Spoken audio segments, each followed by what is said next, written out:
मैं वंदना झा वंदना क्रिएशन में आपको बताऊंगी कि नवरात्रि के समय घट स्थापना कैसे की जाती है। नवरात्रि दो होती है, एक आश्विन मास में होती है और दूसरी होती है चैत्र मास में। आश्विन मास में शुक्ल पक्ष में प्रतिपदा तिथि से शारदीय नवरात्रि का प्रारंभ होता है, जो इस बार 17 अक्टूबर को पड़ रहा है। ये पूरे 9 दिन चलता है प्रतिपदा से। तिथि के अनुसार कभी कभी ये 10 दिन या कभी 8 दिन भी हो जाता है। तो इसमें हम सबसे पहले सुबह सवेरे उठकर इसका मैं पहले आपको मुहूर्त बता देती हूँ। इसका मुहूर्त जो है प्रातःकाल 6:27 से है 10:13 तक, और दूसरा मुहूर्त है जो अभिजीत मुहूर्त कहते हैं जिसको, वो है 11:44 से लेकर 12:29 तक। तो सबसे पहले हम पहले दिन उत्तर पश्चिम की दिशा को अच्छी तरह से साफ कर लेंगे, लीप पोत के साफ कर लेंगे, जैसा भी आप कर सकते हैं। और उसके बाद दूसरे दिन सुबह सवेरे उठकर स्नान करेंगे, अच्छे से स्वच्छता के साथ हल्दी लगाकर स्नान करेंगे।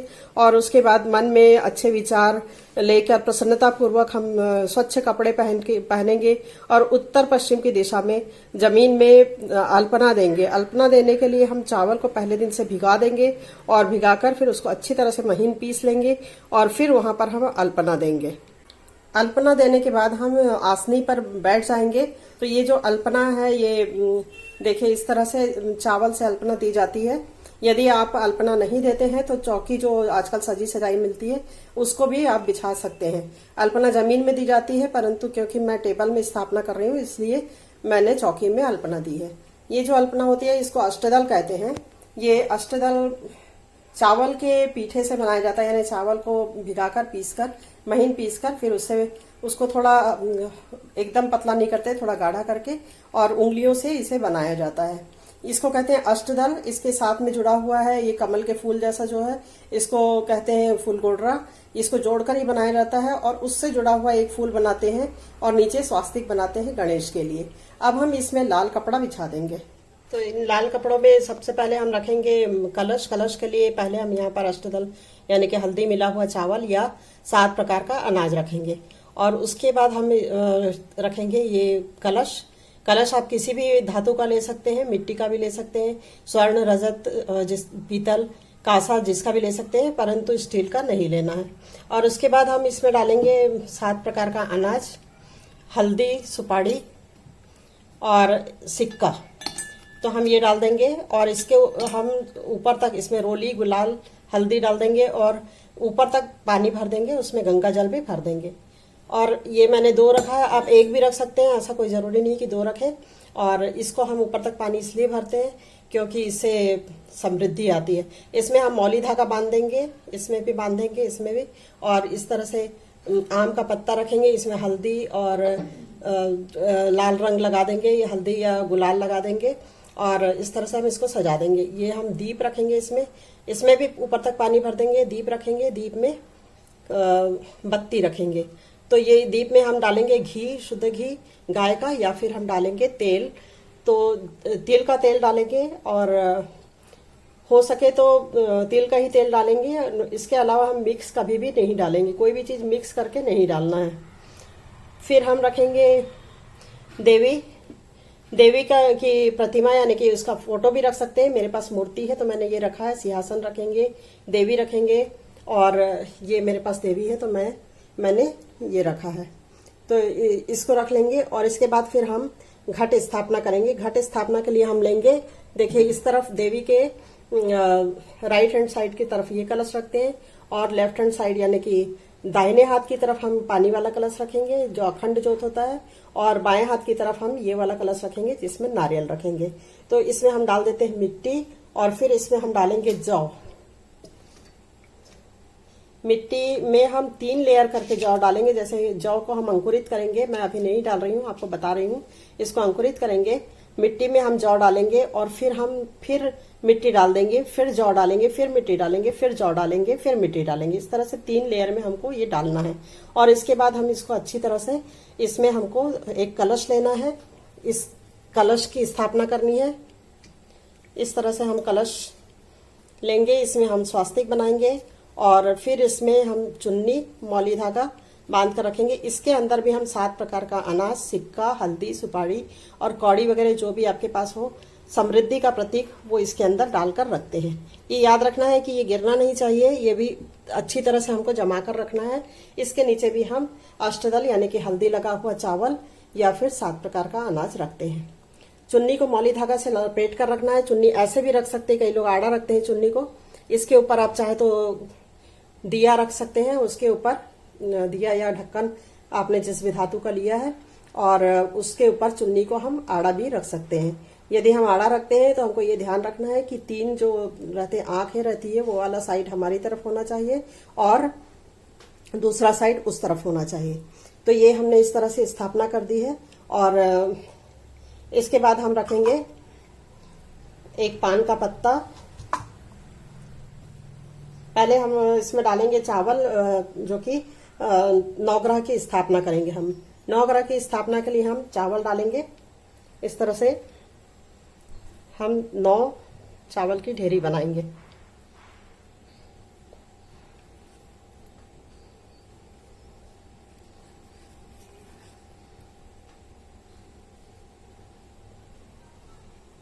तो इस तरह से नवग्रह के लिए हम लोग हल्दी, सुपारी और चावल की ढेरी, ये जो चावल है ये पीला चावल होना चाहिए, इसमें हल्दी डला होना चाहिए। तो ये नवग्रह बना लेते हैं, 9 ढेरी बनाते हैं चावल की। और इसके बाद हम करेंगे गौरी गणेश बनाएंगे। गौरी गणेश हल्दी का बना सकते हैं, गोबर का बना सकते हैं, या सुपारी का मौली लपेट कर भी बना सकते हैं। इसको जब तक पूजा शुरू नहीं करते तब तक आम के पत्ते से ढक कर रखते हैं। यह आम के पत्ते में बनाया जाता है। यदि ना मिले तो आप अशोक का पत्ता भी ले सकते हैं। पूजा प्रारंभ करने के पहले हम मौली धागा सबके हाथ में लपेटेंगे, अपने हाथ में, बच्चों के हाथ में, सबके हाथ में हम ये मौली धागा लपेटेंगे। और पूरे दिन भर हम मतलब जितना ज्यादा हो सके हम देवी माता की स्तुति करते रहेंगे। देवी माता की स्तुति करने के लिए कुछ छोटे छोटे मंत्र हैं, हम उनको बोलते चले जाएंगे। तो हम इस तरह से पूरा जमा लेने के बाद, अच्छी तरह से पूरा सब कुछ स्थापित कर लेने के बाद हम प्रकाश जलाएंगे, दीप जलाएंगे। प्रकाश के बाद हम हाथ में चावल, हल्दी चावल लेकर के, गुलाल रोली लेकर के और एक हाथ में पानी लेकर के हम इस तरह से सभी देवी देवताओं का आह्वान करेंगे। हम कलश, भौम देवता, वरुण देवता, सभी पवित्र नदियों का ध्यान करेंगे, गौरी गणेश भगवान का ध्यान करेंगे, उनका आह्वान करेंगे, पूजा का संकल्प करेंगे, बोलेंगे कि कुलदेवी माता का आह्वान करेंगे, अपना नाम, अपना गोत्र बोल करके सबका हम आह्वान करते हैं। देवी माता के, दुर्गा देवी माता के सखा संबंधी, भैरव बाबा का संबंधी सबका आह्वान करते हैं, भैरव बाबा का आह्वान करते हैं। घट स्थापना हमने की है और अखंड ज्योति का संकल्प लिया। इस तरह से संकल्प लेंगे और नवग्रह की पूजा का भी संकल्प लेंगे। तो ये संकल्प होगा। इसके बाद आप जल सींचकर शुद्धिकरण करेंगे। सभी में आम के पत्ते से या पुष्प से इस तरह से जल सींचेंगे। शुद्धिकरण मंत्र होता है, ओम अपवित्र पवित्रो व सर्वावस्थां गतोऽपि व यः स्मरेत पुंडरीकाक्षं स बाह्याभ्यंतर शुचि। इस तरह से बोलते हुए पानी सब में डालते जाना है। ये इस तरह से ये शुद्ध हो जाएंगे। उसके बाद फिर हम डालेंगे, हम गौरी गणेश भगवान को सभी पंचामृत से पुष्प लेकर ऐसे करके स्नान कराएंगे। कलश को, ज्योति को, सबको स्नान कराएंगे। और उसके बाद फिर हम पुष्प और अक्षत, रोली, गुलाल लेकर के हम उनकी पूजा करेंगे, पंचोपचार पूजा करेंगे। उसके बाद हम उसमें भोग लगाएंगे। गौरी गणेश में, कलश में, दीप में, उनके नाम से हम यहाँ पर भोग रखेंगे। और भोग रखने के बाद हम दीप जलाएंगे, ज्योति जलाएंगे, अगरबत्ती जलाएंगे। इसके बाद हम ऐसे ही हम घट के लिए करेंगे। और फिर हम देवी माता, दुर्गा देवी माता के लिए एक पान पत्ता बिछाएंगे। पान पत्ते में 2 लौंग, इलायची, सुपारी और हल्दी रखेंगे। और फिर हम उन देवी माता का ध्यान करेंगे। देवी माता का ध्यान करके हम प्रार्थना करेंगे कि देवी माता, आज मैं अपना नाम, अपना गोत्र बोलेंगे, हम आपकी पूजा का विधि विधान से पूजा का संकल्प कर रहे हैं। तो इस तरह से संकल्प करेंगे। इसके बाद फिर देवी माता को और घट को इसी तरह से आप पुष्प से, पंचामृत से स्नान कराएंगे। यदि आपने फोटो रखा है तो, यदि आपने मूर्ति रखी है तो एक पात्र लेंगे, उस पात्र में कांसे का पात्र लेंगे, उसमें देवी माता की मूर्ति रखेंगे। और फिर पहले दूध, दही, घी, शहद और शक्कर से स्नान कराएंगे। और उसके बाद फिर इनको हम थोड़ा सा गंगा जल डालेंगे, थोड़ा सा पानी डालेंगे देवी माँ के ऊपर, और फिर इसको हम रख देंगे, पंचामृत में मिला लेंगे और ये हमारे पंचामृत के काम आएगा। इसके बाद हम बाकी सबको पंचामृत से पहले, जब ये मिलाने के पहले हम पंचामृत से सबको स्नान कराएंगे। इसके बाद हम पुष्प में थोड़ा सा जल, गंगा जल लेकर के सभी देवी माता को सबको स्नान कराएंगे। और मूर्ति जो है उनको भी हम शुद्ध जल से फिर स्नान कराएंगे, गंगा जल से पहले, फिर शुद्ध जल से। फिर उसके बाद हम यहाँ पर उनकी पूजा करेंगे। जैसे मैंने बताया कि पूरे पंचोपचार से पूजा करना है। उसमें आपको भोग लगाना है, रोली, गुलाल, हल्दी सब कुछ लगाना है देवी को, सिंदूर ये सब लगाना है, और फूल, लाल फूल चढ़ाना है। फिर भोग लगाना है। इस तरह से आप कोई भी चीज़ भोग लगा सकते हैं, लेकिन नींबू, 2 लौंग ये अवश्य रोज लगाना है। चीनी आपको यानी शक्कर रोज लगाना है। तो ये भोग आपका रोज रहेगा। बाकी आप बदल के भोग लगा सकते हैं, कुछ भी जो आप लगाना चाहें वो लगा सकते हैं। फिर आप श्रृंगार का सामान चढ़ाएंगे, देवी माँ को श्रृंगार का सामान चढ़ाएंगे। तो ये श्रृंगार का सामान जो है आप प्रतिदिन अलग अलग देवी माता को अलग अलग श्रृंगार का सामान चढ़ाएंगे। यदि ऐसा नहीं कर सकते हैं तो पहले दिन चढ़ाएंगे, फिर छठवें दिन चढ़ाना बहुत ज़रूरी होता है। कात्यायनी देवी को श्रृंगार का सामान बहुत ज़रूरी है चढ़ाना। और इसके बाद फिर आप अंतिम दिन साड़ी वगैरह भी, या चुनरी, साड़ी जो भी आप चढ़ाना चाहें चढ़ा सकते हैं। आप पूजा में कुल देवी माता का अवश्य ध्यान रखेंगे। भैरव बाबा की पूजा अवश्य करेंगे। भैरव बाबा की पूजा बहुत जरूरी है देवी पूजा में। तो इस तरह से आप पूरा पूजा करेंगे। फिर आप आरती करेंगे।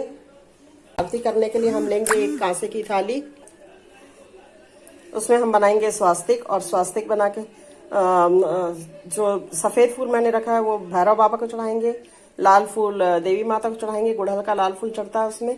और आरती करेंगे। आरती करने के बाद के साथ ही हम ये धूप भी जलाएंगे और अगरबत्ती भी जलाएंगे। तो धूप और अगरबत्ती तो हम प्रारंभ में ही जला देंगे, फिर उसके बाद फिर हम जलाएंगे दोबारा। और उसके बाद फिर आरती करने के बाद हम कपूर की आरती करेंगे।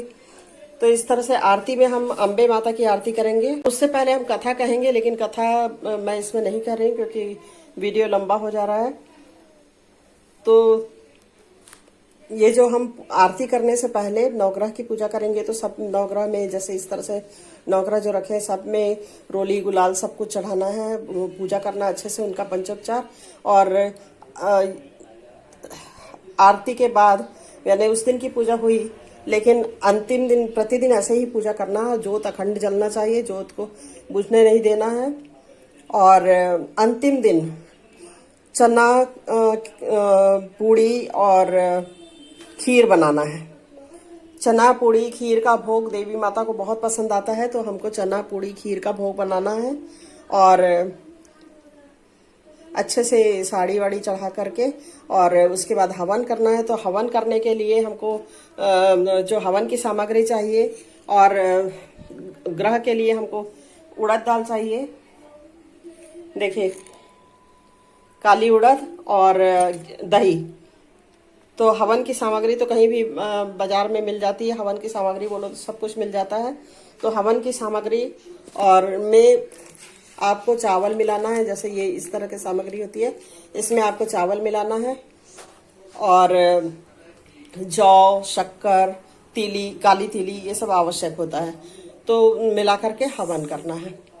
इसके बाद विसर्जन जब करेंगे तो थोड़ा सा हाथ में चावल लेकर के और फिर सब अपना नाम गोत्र बोल करके, फिर उससे पहले विसर्जन करने से पहले कन्याओं को भोजन कराते हैं। कन्याओं को भोजन कराने के लिए 9 कन्या को बुलाएंगे, उनका खूब अच्छे से अभिवादन करेंगे, तिलक लगाएंगे, उनको पैर धुलाएंगे पहले और फिर उसमें आलता लगाएंगे और उसके बाद फिर उनको भोजन कराएंगे। भोजन में पूड़ी, चना और खिलाएंगे ये जरूरी है। बाकी आप और कुछ भी खिला सकते हैं और जो भी यथासंभव आपसे बन सके आप दे सकते हैं।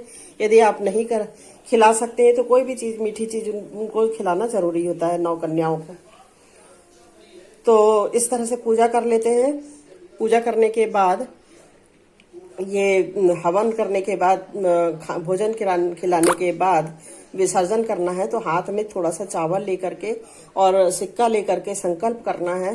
पैसा लेकर के, जितना भी पैसा आप देना चाहे महाराज को, पंडित जी को, या दक्षिणा या मंदिर में चढ़ाना चाहे, तो आप उसको हाथ में लेकर के और संकल्प कीजिए कि आपने इस तरह से देवी माता का खूब मन लगाकर प्रतिदिन पूजा की है।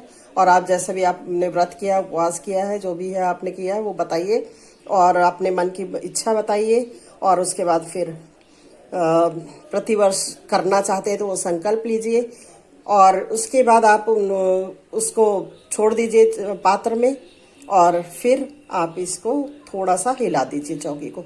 तो ये हो जाएगा विसर्जन। 9 दिन का उपवास यदि करते हैं तो 9 दिन पूजा करते हैं, अखंड ज्योत जलाते हैं। यदि आप अखंड ज्योत नहीं जलाना चाहते हैं, कभी कभी किसी के घर में नहीं चलता है, तो फिर 1 दिन का करिए, पहले दिन कीजिए, 5वें दिन कीजिए और 8वें दिन कीजिए। तो इस तरह से आप नवरात्रि की पूजा कीजिए। माँ खूब प्रसन्न होगी, आपकी सबकी मनोकामना पूरी करेगी और माँ कभी भी क्रोधित नहीं होती है, इस बात का ध्यान रखेंगे। पूरे दिन भर आप देवी माता की स्तुति करते रहेंगे। ज्यादा पूजा करते समय तो कम से कम करना ही है। आप अगर कुछ नहीं कर सकते हैं तो कम से कम इतना बोलिए, ओम ऐं ह्रीं क्लीं चामुंडाय विच्चे, इतना बोलिए।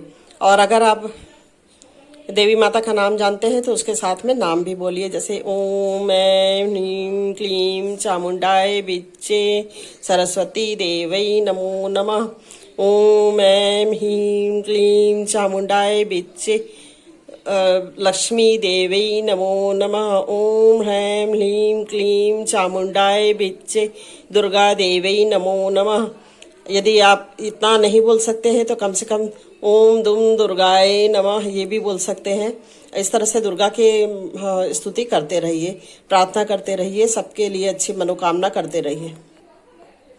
आप ये भी बोल सकते हैं, या देवी सर्वभूतेषु शक्ति रूपेण संस्थिता नमस्तस्यै नमस्तस्यै नमस्तस्यै नमो नमः। या देवी सर्वभूतेषु शांति रूपेण संस्थिता नमस्तस्यै नमस्तस्यै नमस्तस्यै नमो नमः। या देवी सर्वभूतेषु शक्ति रूपेण संस्थिता नमस्तस्यै नमस्तस्यै नमस्तस्यै नमो नमः। या देवी सर्वभूतेषु शांति रूपेण संस्थिता नमस्तस्यै नमस्तस्यै नमस्तस्यै नमो नमः। इसी तरह से आप बोलते जाइए और स्तुति करते जाइए। आप मेरे चैनल को लाइक कीजिए, सब्सक्राइब कीजिए, जितना हो सके शेयर कीजिए।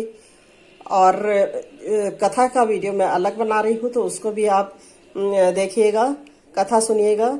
और सामग्री का वो वीडियो मैंने अलग बनाया है तो उसे भी आप देखिएगा। मेरे चैनल को लाइक करना, सब्सक्राइब करना, बेल दबाना, शेयर करना बिल्कुल भी ना भूलें।